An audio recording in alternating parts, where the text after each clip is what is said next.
இணைச்சட்டம். அடிமையோ குடிமகனோ எவனும் இல்லை எனவும் காணும்போது ஆண்டவரே அவர் மக்களுக்கு தீர்ப்பிடுவார். அவர் தம் ஊழியர்களுக்காக அவர் மனம் இறங்கிடுவார். அப்பொழுது அவர் உரைப்பார், அவர்களின் தெய்வங்கள் எங்கே? அவர்கள் தஞ்சம் புகுந்த பாறை எங்கே? அவர்கள் பலியிட்டவற்றின் கொழுப்பை உண்டவர்கள் எங்கே? நீர்மப் படையல் ரசத்தை குடித்தவர்கள் எங்கே? அவர்கள் இப்பொழுது முன்வந்து உனக்கு உதவட்டுமே. அவர்கள் உனது புகலிடம் ஆகட்டுமே. நானே இருக்கிறவர், என்னைத் தவிர வேறு தெய்வங்கள் இல்லை என்பதை இப்பொழுது உணர்ந்து கொள்ளுங்கள். கொல்பவரும் நானே, உயிரளிப்பவரும் நானே, காயப்படுத்துபவரும் நானே, குணமாக்குபவரும் நானே. என் கைகளில் இருந்து விடுவிப்பவர் எவரும் இரார். ஏனெனில் என் கைகளை வான்நோக்கி உயர்த்தி என்றும் வாழும் என் மீது ஆணையிட்டு உரைக்கிறேன். மின்னும் என் வாளை நான் தீட்டி நீதி தீர்ப்பை என் கையில் எடுக்கும்போது என் பகைவரை பழிவாங்கி என்னை பகைப்பவருக்கு பதிலடி கொடுப்பேன். கொலையுண்டோர் சிறைப்பட்டோரின் இரத்தத்திலும் நீள்முடித் தலைவரின் இரத்தத்திலும் என் அம்புகள் குடிக்க செய்வேன்.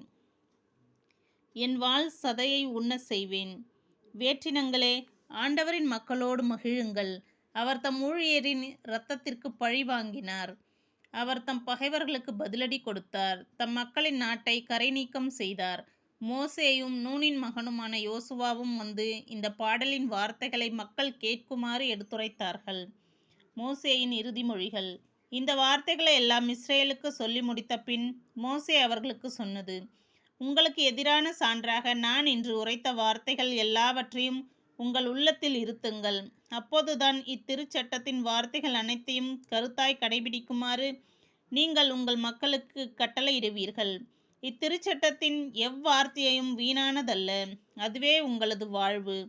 யோர்தானை கடந்து நீங்கள் உடைமையாக்கி கொள்ளப் போகும் மண்ணில் இந்த வார்த்தைகளால் நீங்கள் நெடுநாள் வாழ்வீர்கள். அதே நாளில் ஆண்டவர் மோசேயுடன் பேசியது. மோவாபு நாட்டில் எரிகோவுக்கு எதிரேயுள்ள அபாரிம் மலையில் நெபோ என்னும் மலை மீது ஏறி கானான் நாட்டைப் பார். உன் மக்கள் இஸ்ரேலுக்கு நான் உடைமையாக கொடுக்கப்படும் நாடு இதுவே. உன் சகோதரன் ஆரோன் ஓர் என்னும் மலையில் இறந்து உன் மூதாதையருடன் சேர்த்து கொள்ளப்பட்டான். அதுபோல நீ ஏறிச் செல்லவிருக்கும் மலையில் நீயும் இறந்து உன் இனத்தாருடன் சேர்த்து கொள்ளப்படுவாய்.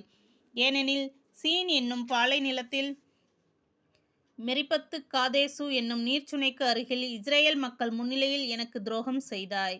அதனால் இஸ்ரேல் மக்கள் முன்னிலையில் என்னை புனிதப்படுத்தவில்லை. எனினும் உனக்கு முன்பாக உள்ள நாட்டை நீ பார்ப்பாய். அதையே நான் இஸ்ரேல் மக்களுக்கு கொடுக்கப் போகிறேன். நீயோ அதனுள் செல்ல மாட்டாய். இஸ்ரேலின் குலங்களுக்கு மோசேயின் ஆசிகள். கடவுளின் அடியவரான மோசே தாம் இறப்பதற்கு முன் இஸ்ரேல் மக்களுக்கு ஆசி வழங்கி கூறியது. ஆண்டவர் சீனாயின் நின்று வந்தார்.